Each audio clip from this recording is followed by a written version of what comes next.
Okay, this has been the craziest week.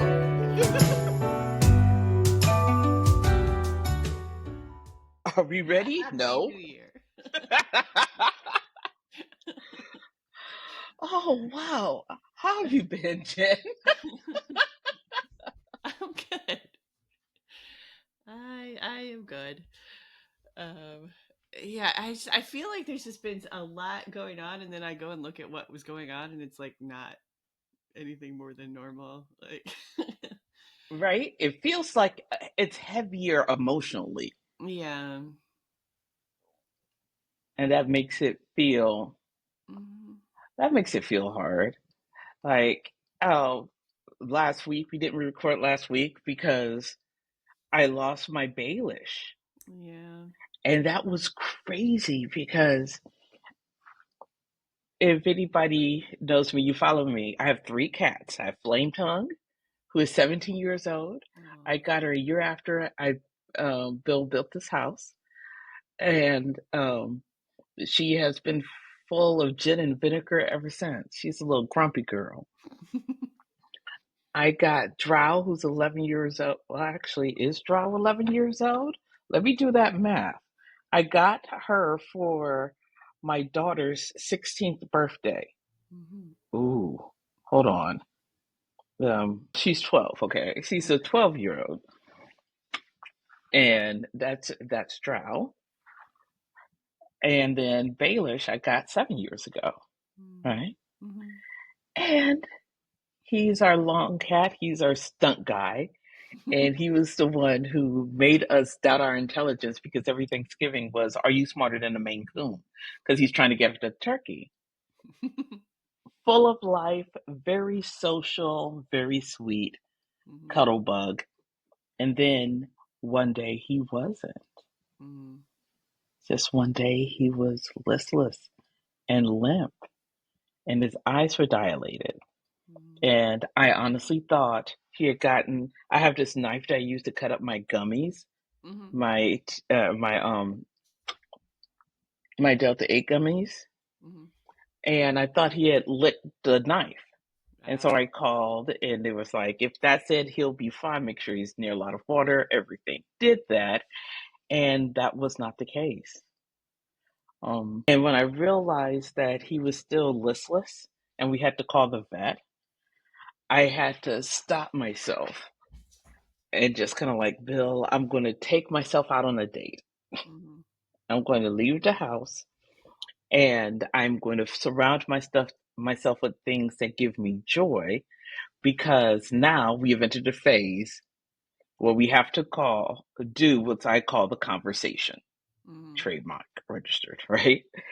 It's a period of about 3 to 5 hours where I actually address the issue and feel the feelings around the issue. Mhm. So I don't have that emotional burden as I carry on doing the things that happen next. Mhm. It's the conversation as a mechanic is something that I love because you can use it to quash a beef. Mhm. You could use it to get to know people in a deeper level. You could do that to get to the root of a problem, but where it shines is getting clearing the beefs and building relationships with yourself. Because if you're in such a high stress, high anxiety, deep grieving sort of situation, you want to clear that beef out as soon as possible. Mhm. If you're beating up on yourself, if you're doing anything that hurts you, the person you claim to love, right?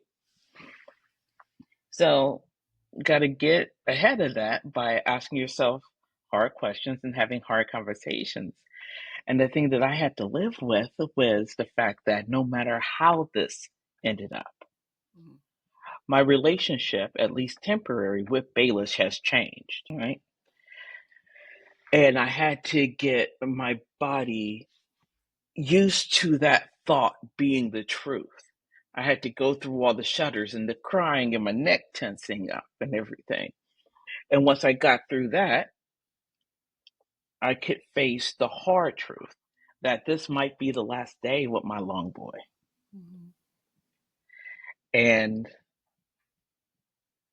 that happened at Aldi, which is a wonderful shopping experience for me. So I kind of saved it for that so I could just sigh and then be thrilled by all the German stuff that's coming in. Because Aldi is a lot of people know Aldi as that German grocery store where the cashiers sit down Okay. and you have to pay for your carts.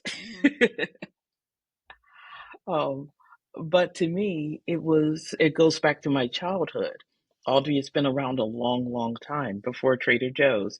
Mhm. And for some, it was that Trader Joe's alternative where you got exotic stuff, but was also a cheap, cheap grocery store. Mhm. And I was blue collar. So we were pinching our pennies and saving our stuff. So we would go and bring our bags and shop at Aldi, and there was always something new or special or something that I hadn't seen before that I wanted to try, and they have not failed me in 40 years since. So I went and just kind of walked around acknowledging that, yeah, this may be the last day. Mhm. And what it is that how I want to take care of myself as I push through this. What decisions am I expected to make? And I only went as far as I could emotionally. Mhm. After I went a certain point, I just kind of stopped and enjoyed my day. And I did that over and over again. I went to Pop Shelf and got some incense because when you sign up for the newsletter, they give you a free like gift box. And so I got the incense one, and which was great. And then Aldi, which is wonderful, picked up some stuff for me and a friend over at the HEB there and went home. And by the time we got home, we was ready to go to the vet. And we did. And the folks at Firehouse, oh my God, they just was so wonderful. And they looked at Baelish. They was like, we need to get blood work because this does not look good. They went, did it. They took Baelish back. I went to vape, think it was going to be longer. I come back, they're there, and they're like, you're going to have to make some choices here. Mhm. And Bill, he underestimated the attachment he had to Baelish because Flame Tongue is his cat. Mhm. Flame is his cat, right? And Baelish is mine. So he was just making sure, what did we miss? Mhm. Did us waiting a day affect this? The answer Mhm. is no. The answer is no. The only thing that would have changed is that we had to deal with that day. Mhm. And once he got all that satisfied, and we decided to do it. We decided that I was going to hold my loving boy, and he was as perfect his last day as he was his first, and make sure he knew that. And after that was done, we just kind of been laying around for a week. I'm like, we're doing our stuff, but Yeah. we're being sad instead of Mhm. being angry or anxious or arguing. We're just being sad Mhm. to the point where we didn't take the garbage out Thursday. Thursdays are usually it's garbage day, but it's also when we clean out the litter boxes. Mhm. Just like, not today. We'll take the hit, but not today. Mhm. And we've also decided that we're not doing turkey this year because it's too close Mhm. for us to have a non-eventful Thanksgiving. Mhm. It's too close. Next year will be fine. This year, no. So that was hard. And when you're going through that, the question I like to ask myself is, what would you do? How would you react if everything you knew about the situation was absolutely true, good or bad? Mhm. Because a lot of the fear that we experience, especially I find in my creative life, is fielding the deep fears, right? The deep fears that keeps me from moving forward. I got into the practice of asking myself, what what is it that I'm scared of, Mhm. and what would happen if these things were true? And I find that most of it is I don't want to deal with the backlash. Mm-hmm. But what does the backlash really do? Mm-hmm. Um, it makes you question yourself. But if you spent the time having the conversation about who you are in this situation, what your values are in this situation, that I find it gets me on solid ground. This is what a lot of people would refer to as grounding, or this is what I refer to when I talk about grounding, Mm-hmm. is getting back to the truth of who I am. Mm-hmm. And who I am is someone who had deep love for this cat, but understands it's an animal, Mm-hmm. right? And there is there's a standard that I hold to animals that is less than the ones I hold to humans, Mm-hmm. right? Because they are animals. And that doesn't negate, that truth does not negate the wealth of love I have for animals in general and for Baelish. Mm-hmm. It's just the choice that's logical considering my relationship with them through the lens of empathy, joy, kindness, truth, and anti greed. So I had to deal with that and just kind of get good with not feeling guilty about that. Mm-hmm. So that's where I was. And I have to say, if there was this was a net benefit, even in its darkest, because I was surrounded by good things. Mm-hmm. But also, it allowed me, I was already in an emotionally sensitive place. And I'm gonna put on my blinker because we're about to make a left turn. Okay. Um, I was already in like this sensitive place, so I decided to shift the conversation that I had with myself away from Baelish and towards AI Mm-hmm. because machine models and artificial intelligence, I am fascinated with those. I've always been fascinated with it. And I've been a coder since, oh hell, since eighth grade. I'm like, I've always loved computers, I've always loved coding. I let it fall away because my concentration was more so on the sociology of technology, how we Mm-hmm. communicate and how we use technology to communicate. And then it went on to writing fiction, but understanding the technology, how it works in the box and its implications, therefore, is something that I will always be a student of. And so I am watching folks in our industry set people on fire because they're using an adaptive technology. And Mm-hmm. that's the bottom line of it. Are people using it for bad things? Yes, the same way you use money for bad things, same way you use the internet for bad things. I see that, I understand that, and there's ethical concerns and questions. Of course it is. It's a technology, Mm-hmm. right? But on the other hand, I see it as an adaptive technology.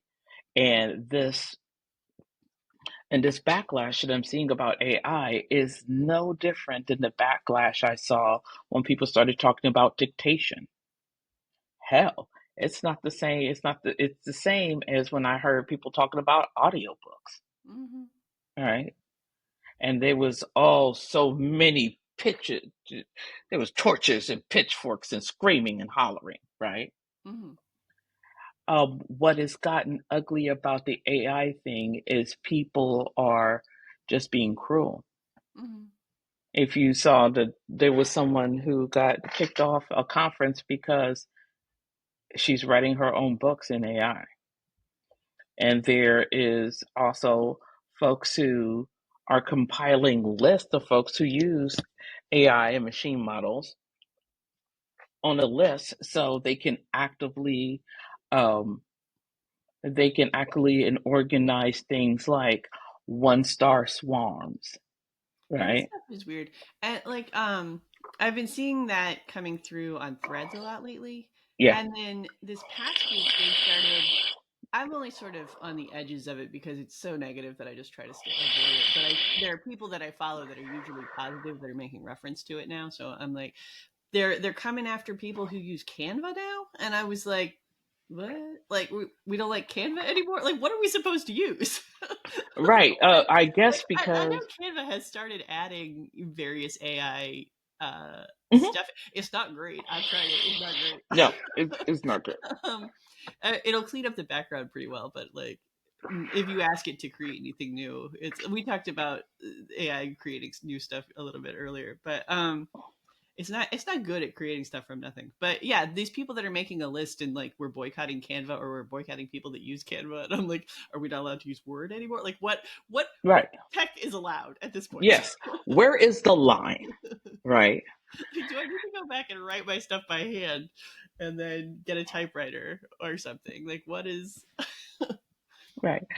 I know. And they're exerting all of this effort for a technology that they are unaware is already in the spaces that they're afraid that it's going to be.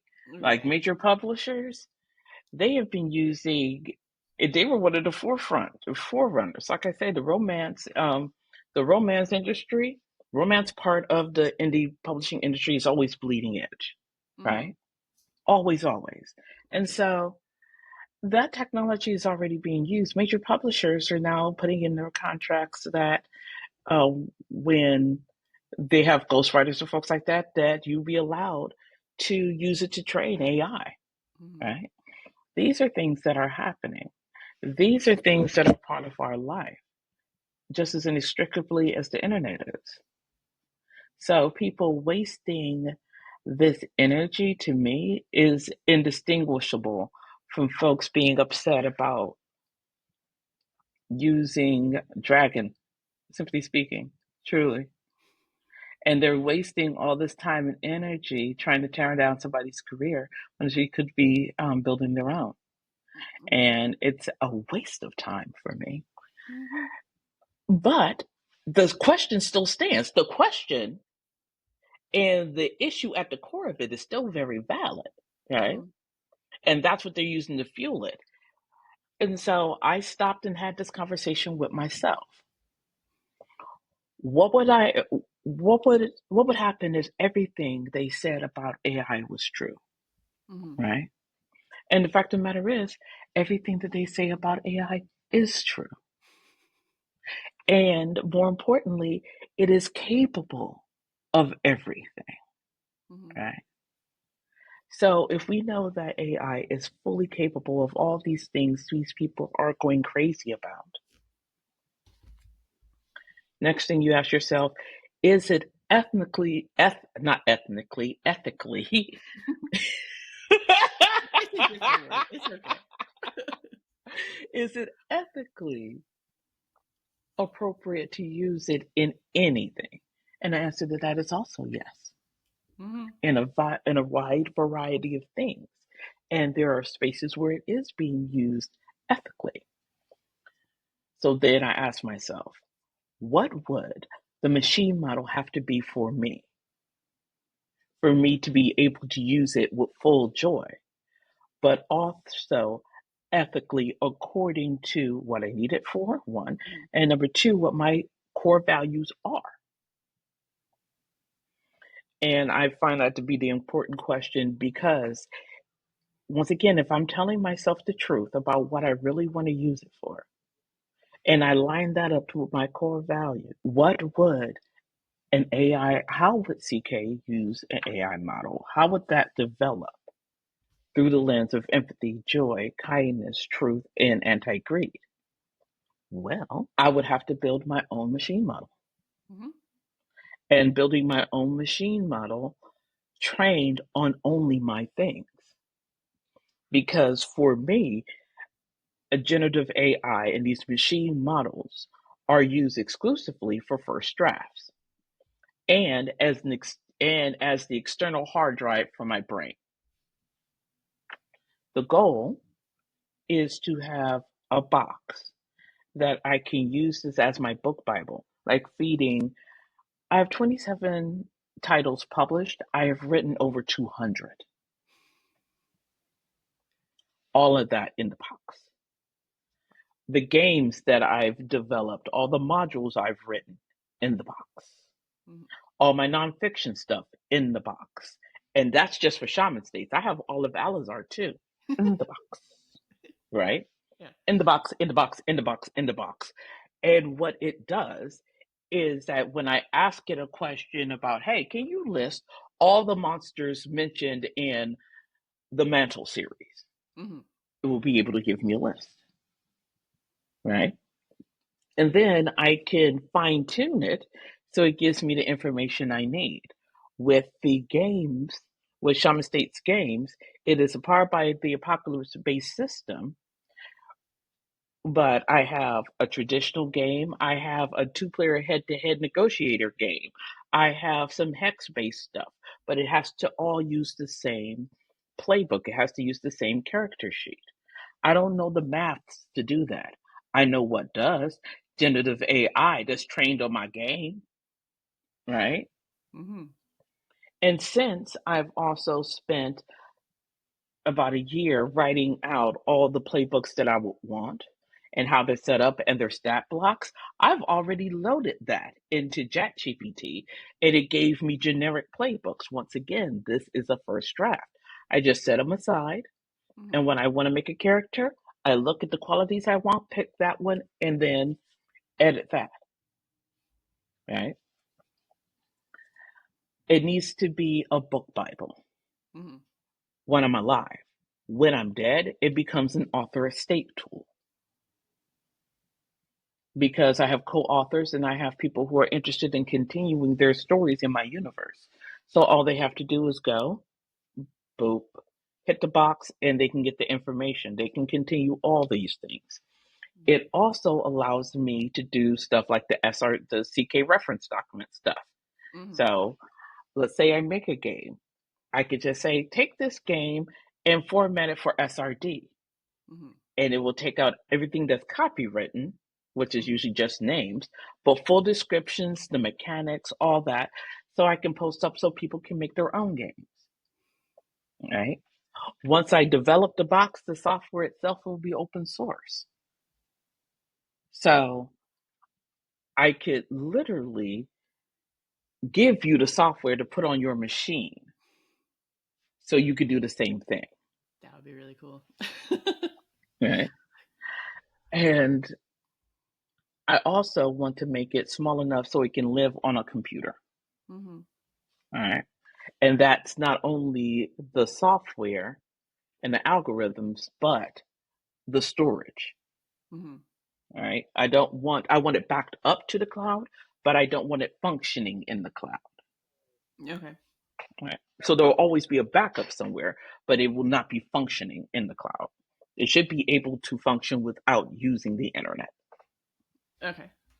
Well, yeah, because it has all that. Yeah, that would make sense. Okay. Right. So that's the idea. And yeah, it is doable. Not only is it doable, it's doable within the year. It's really exciting. Yeah. And on top of it, and then it leads into other things. Mm-hmm. I'm having an issue where I want to get more income from outside the house. Part of my dream life is still working outside the house. Yeah. And I want to get into the gig economy, but I don't want to drive around. Right. There's nothing wrong with gigging like favor and all those things. I just don't like driving. Yeah. Right. Sure. So Well, then you got one, to keep up the car, and you got to pay for the gas, and all that stuff. right. On top of the fact that other people in the road are not fun. No. It was just me in the road and nobody else. It'd be great. Oh yes, it would be excellent. What I'm going to do is I'm going to relearn Python Hmm. and Java and JavaScript so I can do programming gigs. Okay. Right. So it's a hard skill and several soft products coming from it. So Python starts today. Hmm. Java is going to be in a couple of weeks. Java and JavaScript are going to be a couple of weeks. I'm going to do them at the same time.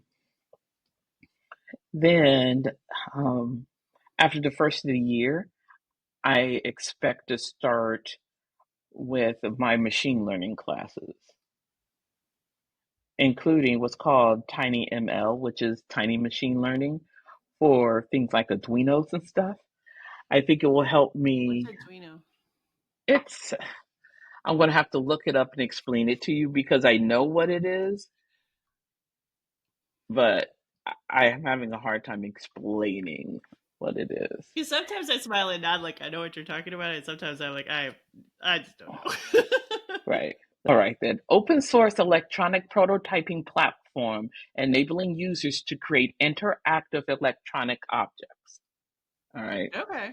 Okay. So Arduino is the stuff you would use if you wanted to make fairy wings that flutter, Mm-hmm. and the Arduinos is what you use to program that. Okay. It's something like that, but it requires it being on something very small state. Okay. And like I said before, I want to see if this will fit on a computer, if we can get it small enough to do that. Because I would love to build a little teeny tiny Raspberry Pi and call it the Chaos Machine. All right. But I also have to see how much RAM is required on the board To and to run it, yeah. how much active and then reserve to run it, and how much storage. Mm. So and then we have to keep all of that cool. So I'm still thinking through all of this. But I think the major part of my education will be done by April, Mm-hmm. and that's on the outside, and that's if people are really hot and carrying on, because this is going to get done no matter what. Okay. This is something that is happening. So, yeah, this is something that is truly happening. So, Well, that's very exciting. yeah. So, how have you been?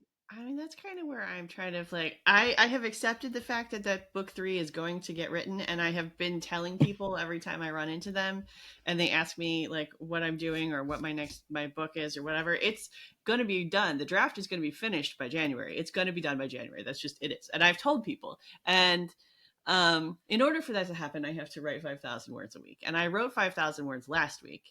Mm-hmm. And I was super proud of myself, but I only managed it because I went to this conference on Saturday that turned out not to be as productive as I had hoped that it would be. But Mm-hmm. because of that, I sat in a bunch of panels listening to people who are smarter than me and more experienced than me tell me stuff that I already know with my laptop open, and I was typing while I was halfway listening to them. So I Isn't ended it up great? I got my word counted while I was listening to these panels. And I 100% would not have done it if I had stayed home, like Mm-hmm. so I'm at this conference and I'm out and I'm in a writer space and I'm around other writer people and I'm just like and I literally I almost had to like I almost laughed in the middle of one of the panels because the guy was talking about um somebody in the audience had asked him about his writing process and he had talked about like basically needing to be in a cave and he needs like silence and he can't write around other people and I'm like I just did 500 words in this panel. like like maybe I need more. Maybe that's the problem is that I have been trying to write in my beautiful library where I'm here by myself all day, but maybe I just need the noise because I also wrote when I was subbing in my friend's classroom, the kids had 20 minutes where they were supposed to be doing sustained silent reading, and I wrote while they were doing that. And I was so like, I don't know, maybe I just need to be writing in chaos.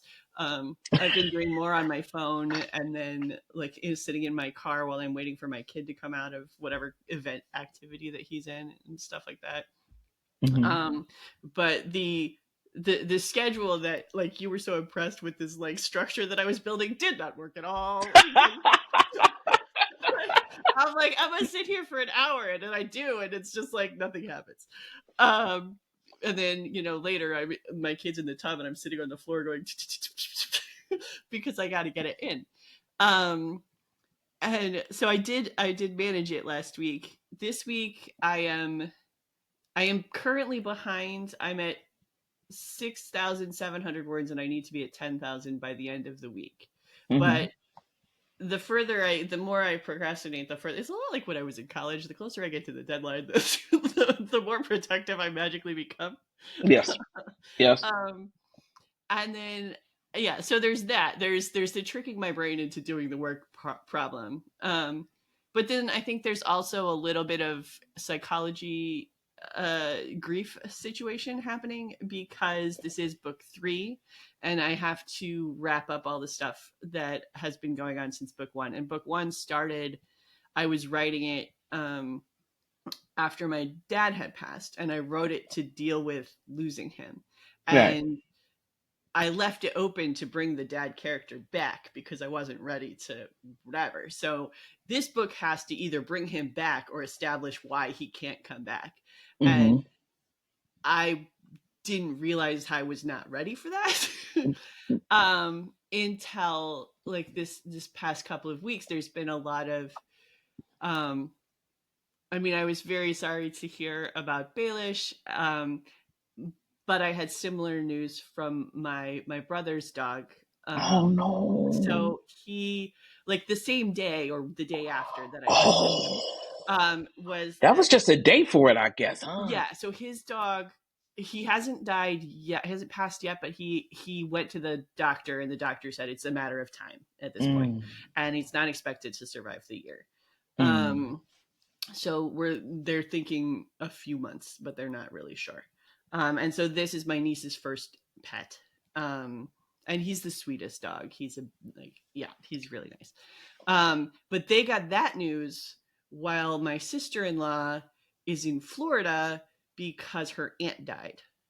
So she went, and then 3 days before that, my husband's uncle passed.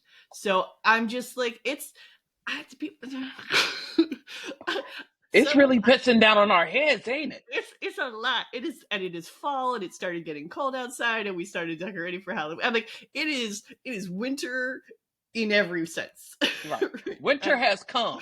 I'm just like, um, so, and I hadn't really like put all of it together and processed it until yesterday and a little bit this morning, that might be part of like why I'm having so much trouble getting into this book, because I know that it's another ending.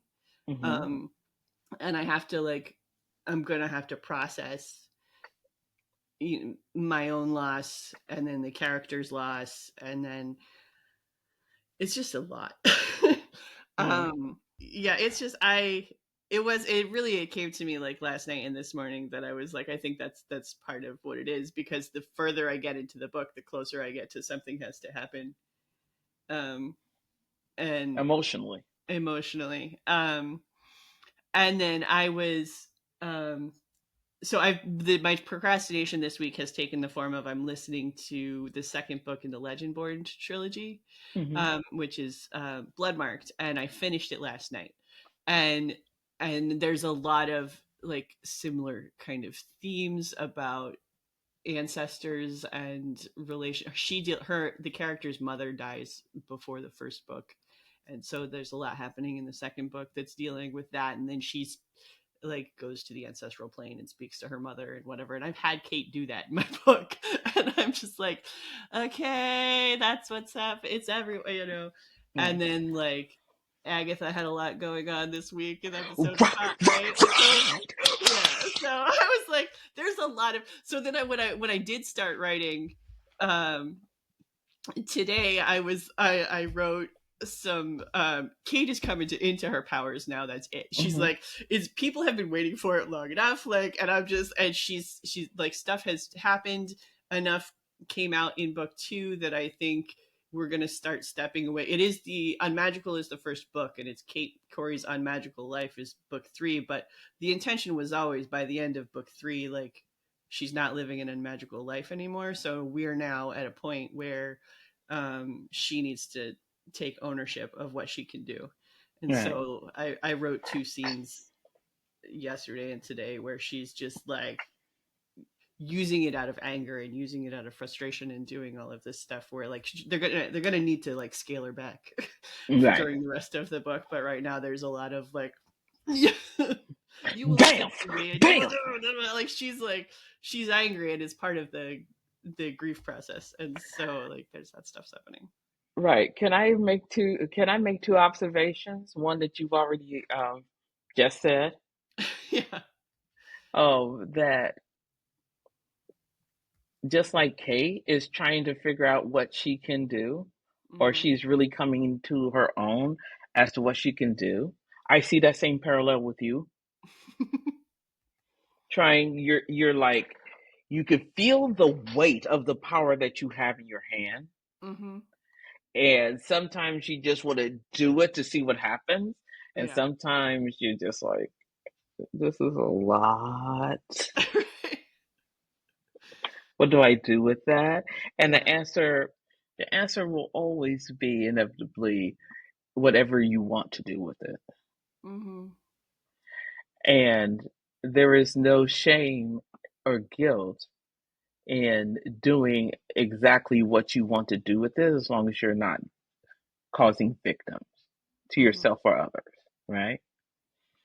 And the second one is related to your father. Because in Shaman States, I use that to kind of work through the relationship I have with my daughters, good and bad, right? Hmm. And as long as we have our eyes clear and in focus about the truth about ourselves, good and bad, Hmm. and I say that with that disclaimer, it is not shameful or wrong to rewrite your past, Hmm. at least from an emotional point of view. And I think that this book is an opportunity for you to write the ending that you want Hmm. without guilt and without shame. Hmm. And if somebody's like, well, I can see how you wrote about your fuck off. I mean, I did get like some of my mom's friends read the first book, and they were like, "So I can see where this is your dad, and this is blah blah blah." And I'm like, yeah, It's fiction. I'm it is, like, but it's not. Well, my mom got all like, there's a scene where Kate is talking to her mother, and it was heavily influenced by a conversation that I had with my mom, and I had to like, it's not you. The right, scene is this like I used part of the scene from, but like the relationship that Kate has with her mother is not the relationship I have with my mother. right. And sometimes that line really has to be drawn. It's be like, hey, bitch, this ain't you. It is not. It kind of sound like the way you sounded once, Hmm. but we all got them words. This ain't you. Right. So I hope as you think about when we want to talk about this at length, that you kind of hold on to those two things because those two things I know them to be true in my life, but I also find that they are fairly consistent in other people's lives. So I hope that's helpful for you. Yes, I think that will be very helpful for me. So I've I talked about my what's happened last week and what I'm excited for this week. I'm excited to do what my plans are. Hmm. What you got planned, if you have anything planned? Well, mainly I need to get the words on the page, and I did get. I went through and like reorganized some stuff today, and I moved the pieces that I had written in front. I'm writing in Google Docs so that I can pick it up anywhere, and Hmm. then when I feel like a section is done, it's not done in any sense of the word. But if it's like I'm not going to work on it anymore, then I copy paste it into Scrivener so Hmm. that then I have the pieces that can move around and so I went and did that. So I think I have three good sections in Scrivener now that I'm setting aside. And then I contacted my critique partner to see if she's going to be ready next week to maybe read Act One because that'll give me a like I need Act One to be done so I can give it to her. Um, and then I have another author that I had been trading back and forth with over the summer while I was trying to finish book two.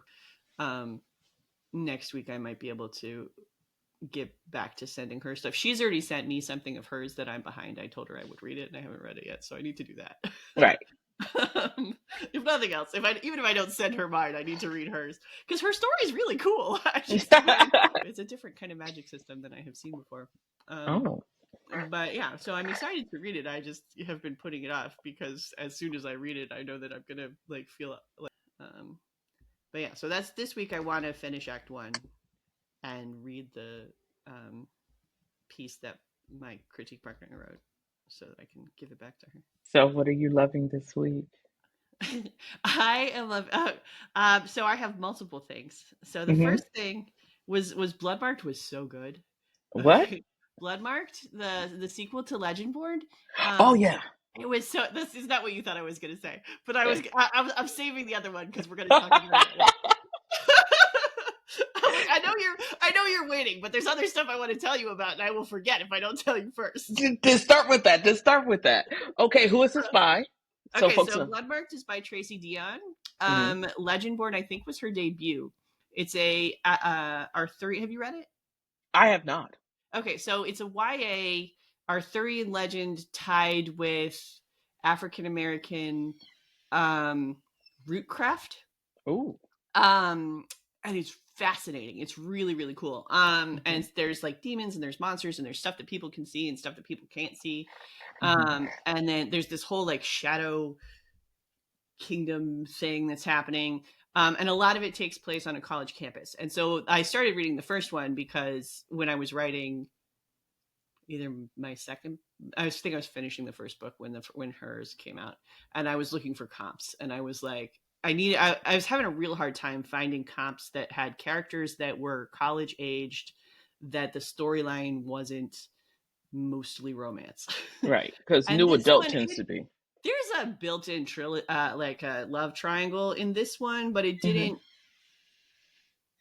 She's got like this primary romance in the first book, but it's not the main. It's the plot doesn't build around. It's a subplot. Okay. And then the love triangle thing doesn't really come into play until the second book. And then I was like, I totally switched which guy I thought she should be with. Which surprised me because I don't usually care. And so that's a sign of like how good the writing is that I'm like, oh no. But so, and then it ended on a cliffhanger and I was real mad. Because the next book, I've seen the cover for the next book, but it doesn't come out until March. Which is probably all well and good because I didn't get any writing done at the beginning of this week because I was reading that book. So like it needs to wait. By March, my book will be done, and my book will be done. Okay, yes, it will. So it will be done by then, and then I can like celebrate by reading Oathbound, which is the third book. It's really good. And then I was going to tell you, on TikTok, I discovered this girl named, her name is Dr. Jean Menzies or Menzies. I got to look it up again. But she's from Scotland and she's got this fantastic accent. But she's got a doctorate in like ancient cultures, ancient civilizations. And so she does these little videos about like Greek mythology and how they relate to modern life and stuff. But then she also does different fairy tales and folklores, and I guess she's got a podcast. And she did a like picture book that has ancient Egyptian myths, and she's just really cool. Ooh, you're gonna have to link me to one of her videos. Yeah, I'm gonna put it in the show notes for sure because I wrote it down, but I'm looking at it and I think I might have left a letter out of her last name because I don't think that's right. Okay. And then okay, so Agatha. Before we talk about the show though, there's somebody on TikTok that I think you should follow. Her name is Tiffie Starchild. It's Tiffie Starchild. She does, I guess she's got a Discord, but I don't follow it. So she talks about Agatha and like her theories and stuff. But then the day after the show comes out, she does a no spoiler recap. Well, okay. Oh yeah. I know her. And then on Fridays she does a fully spoiler. But this week she was so excited that she went ahead and did the spoiler one early. So was I, because as soon as I saw the lightning, I'm like, I mean that music at the end. Yes. And then the band. Okay, I was just like, yes. I just wanted, I knew it because everybody was like, oh, that was her son. It Yeah, may be, yeah. but not now. Yeah. Well, I kept trying to justify because in the last episode when Rio tells her he's not yours, my first was like, okay, so she's telling him it's not Nicholas, it's the other kid. And then I was like, well, but Marvel likes to mess with us, so it might be that he's not yours because he's hers, because Right. Rio has taken over, like owns him now. So like it might be a misdirect. But it wasn't. Well, I don't well, think. Rio is Death. Right. Rio was Lady Death. Right. This is So this is the broad. This is the broad that Thanos was trying to impress by doing the snap. I mean, seriously, if you read no, the yeah, comic, no, yeah. he did that to impress To her impress her. I because he was trying to mean, get with her. have you seen her? Yes. Well, yes. I'm sorry. Yes, I'm ace, but I'm also very, very heterosexual. So, but I can understand why a dude would be like, yeah, I would kill half of Yeah. humanity for her. But on the other hand, you're willing to kill half of humanity. Like, I get it. I get it. I get it. But no, no, no, no. I can imagine the conversation if you're familiar with What If that hmm that oh my God, Black Panther. What's his first name? T'Challa. Hey, T'Challa. I can imagine the conversation T'Challa had with Thanos about that in the What If version. But yes, that is the thing. Okay, going back. Sorry. yeah, no. yeah, that was really good. Um, yeah, so they were, yeah, so I was surprised. Like, I think I was trying not to be spoiled. So, like, I know that there was a Funko spoiler thing, but I didn't read any of the stuff to Right. know what it was until Right. after the fact. Like, I had strong suspicions about what it was, but I did not need it confirmed before I Right. saw the show. Right. So I was like, I try not to. I don't know. I still think there's a theory where right up until last night, I was like, somebody had a theory where Marvel was going to do some kind of weird thing and combine the two characters, that it's Nicholas and it's Billy. Hmm. Um, It still but may be. and it still could be, but I feel like the fact that you could hear Billy's voice or not Billy, Nicholas's, when they were talking to the Ouija board, right? Yeah. And he calls Nicholas. One, that proves that he's not Nicholas because he had the sigil on his mouth, so he couldn't say his own name. So if he can Hmm. say Nicholas, then he can't be Nicholas. Right. And then you hear the voice of the little kid, so presumably that is Nicholas, which means that he's on the other side, which Right. means he's dead. Right. So he's not in the body of the team, Which is why Rio knew which that is it why was we him. do, um, that this is not yours. So I was trying to figure out when Agatha figured, if that was when Agatha figured it out, that like if he's not Nicholas, then he has to be Billy, Hmm. or if she didn't figure it out until he was having his like rant where he was being all like, if this is what witches are, then I don't want to be whatever, or this is not Right. my He was kind. being all He's like, you're angsty so and shit. self-righteous, Yeah, I know, right? just like Like, your mother. since when did you develop that? Yeah.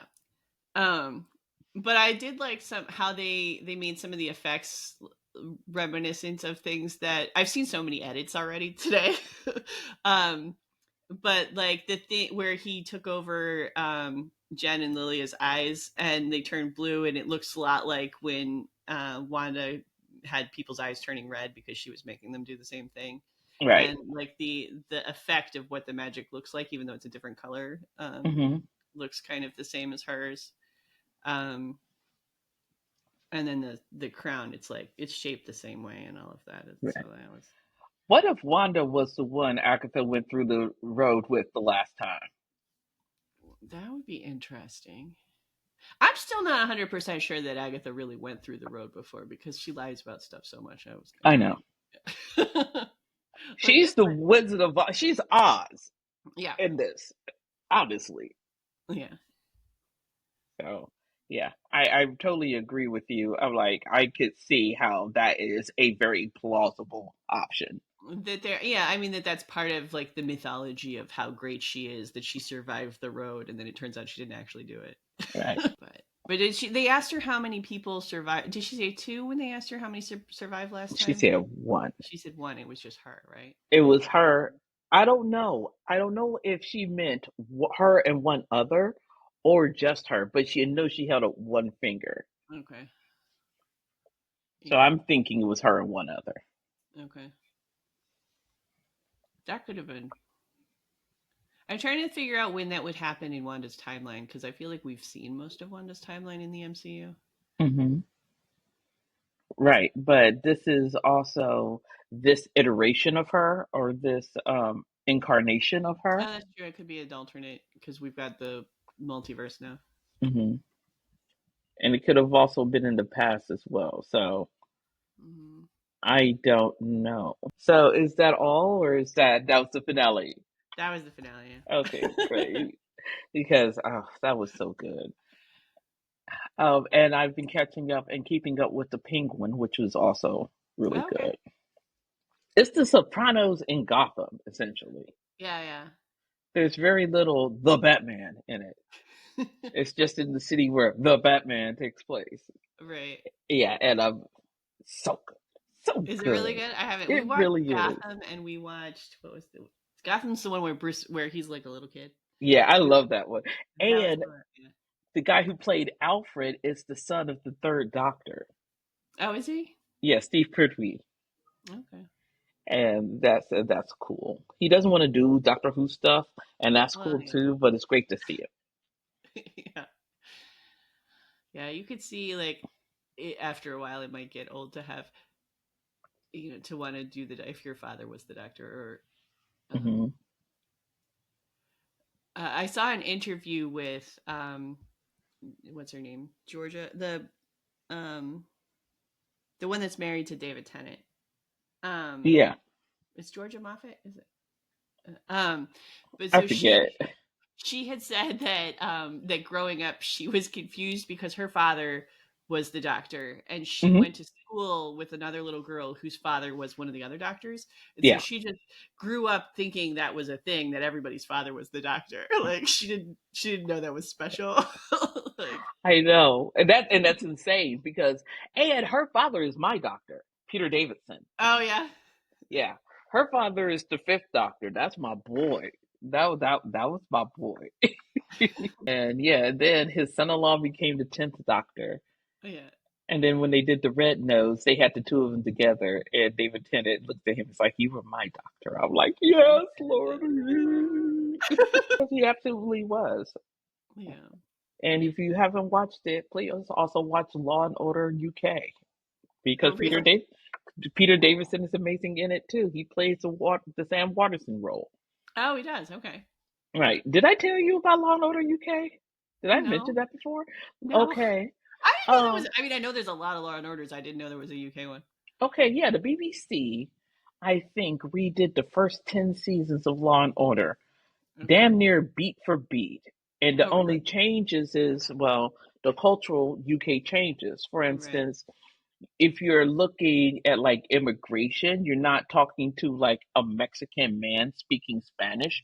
You're Okay. speaking to um, someone from the African nation speaking Okay. French, Okay. right? Yeah.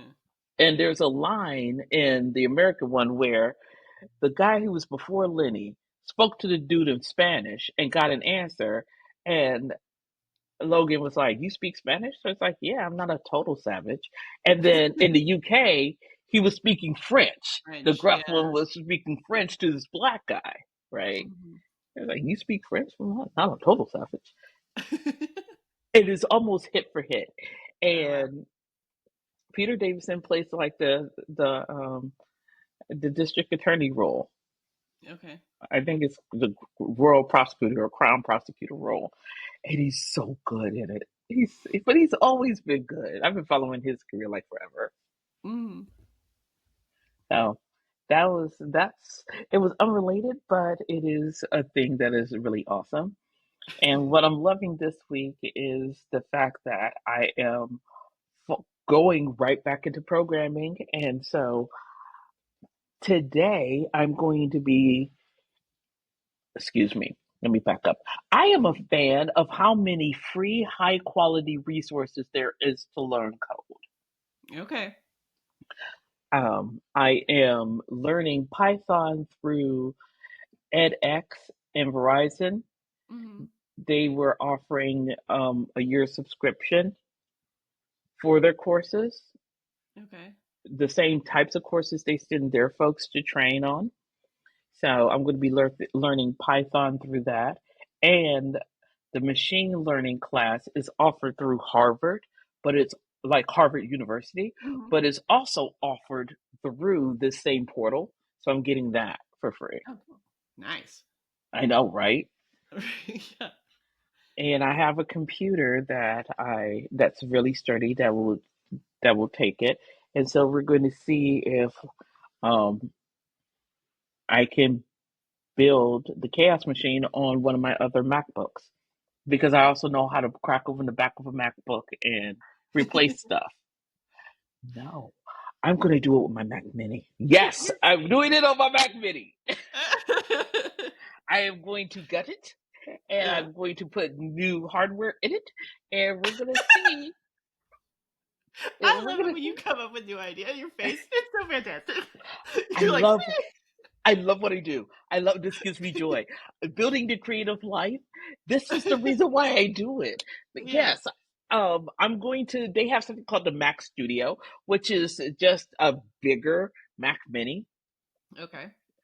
and it's a bigger form factor than the Mac Mini. But I'm going to see if I can get this to work on the Mac Mini I have, and if I don't, then I just drop the money for a Mac Studio.